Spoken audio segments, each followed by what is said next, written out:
Audio Jungle. Audio Jungle.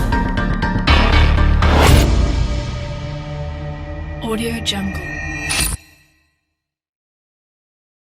Between Ukraine and Russia.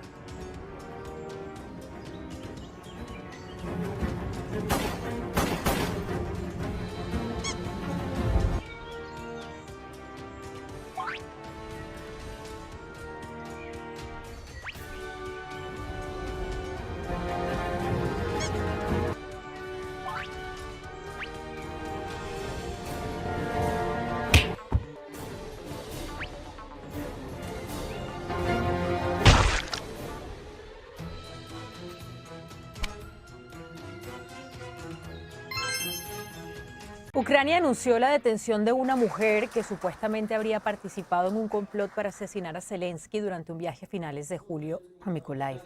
En el campo de batalla, Ucrania continúa asestando golpes a Rusia a través de ataques contra puentes claves en Crimea, tanqueros rusos en el Mar Negro y el envío de drones a varias regiones rusas, entre ellas Moscú. Nuestro corresponsal internacional José Levi nos pone en contexto todo esto que está pasando ahora mismo en la guerra entre Ucrania y Rusia. Adelante, José, feliz lunes para ti.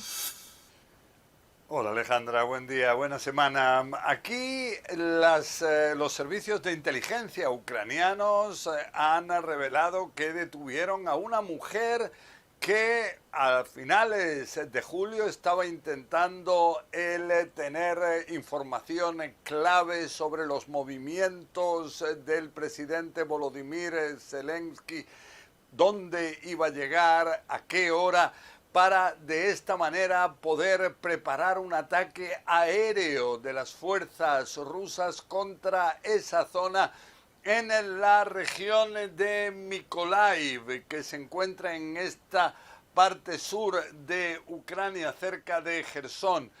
Y esto fue impedido por las fuerzas de seguridad, pero en cualquier caso indica que aparentemente Rusia estaría intentando encontrar fórmulas de poder terminar con la vida de Volodymyr Zelensky.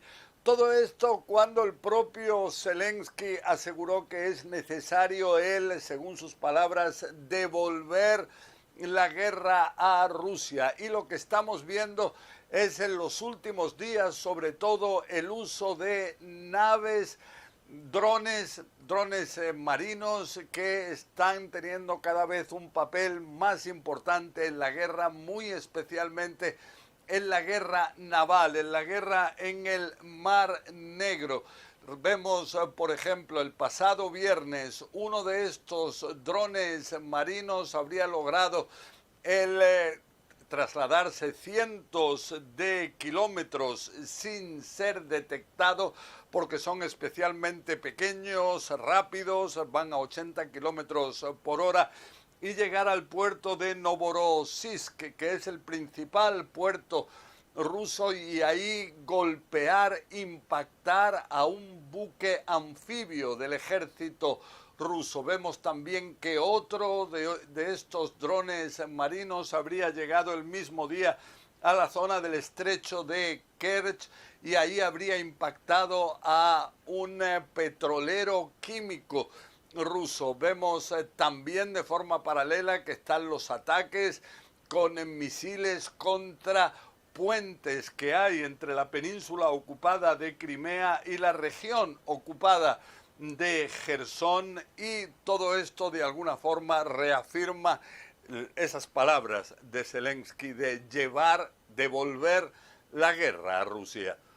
La guerra en Ucrania sigue sorprendiendo. Si hasta ahora las miradas estaban sobre todo centradas en lo que ocurre en tierra, en el frente de batalla, con luchas feroces entre el ejército ucraniano y el ejército ruso, vemos que en los últimos días, en las últimas semanas, cada vez más las miradas están centradas en lo que ocurre en el Mar Negro, en el Mar de Azov. Y es que tenemos un componente nuevo que está cambiando de alguna forma las reglas del juego. Está significando una amenaza patente a la potente armada rusa, que son estos drones navales, que aquí los vemos en acción. Consiguen naves pequeñas, el no ser detectadas muchas veces por las fuerzas navales rusas y llegar a sus objetivos. Por ejemplo, este petrolero químico ruso, algo que hizo temer de que se llegara a un desastre ecológico. También pudieron llegar estos drones a el puerto de Novorossiysk, que se encuentra también a orillas del Mar Negro, y dañar a un buque de guerra ruso donde aparentemente habría un centenar de marineros en su interior. Y todo esto cuando vemos que también están ataques con misiles bastante más sofisticados de fabricación del Reino Unido que alcanzaron aparentemente puentes claves para Rusia que unen a la península ocupada de Crimea con la región también ocupada de Jersón. Ahí también habría sido afectado un gasoducto. Todo esto lleva a que el número 2 del Consejo de Seguridad ruso, el expresidente Dmitry Medvedev, culpe a Ucrania de arriesgarse a llevar a verdaderos desastres ecológicos y entonces amenaza con represalias que también pueden llevar a este tipo de desastre.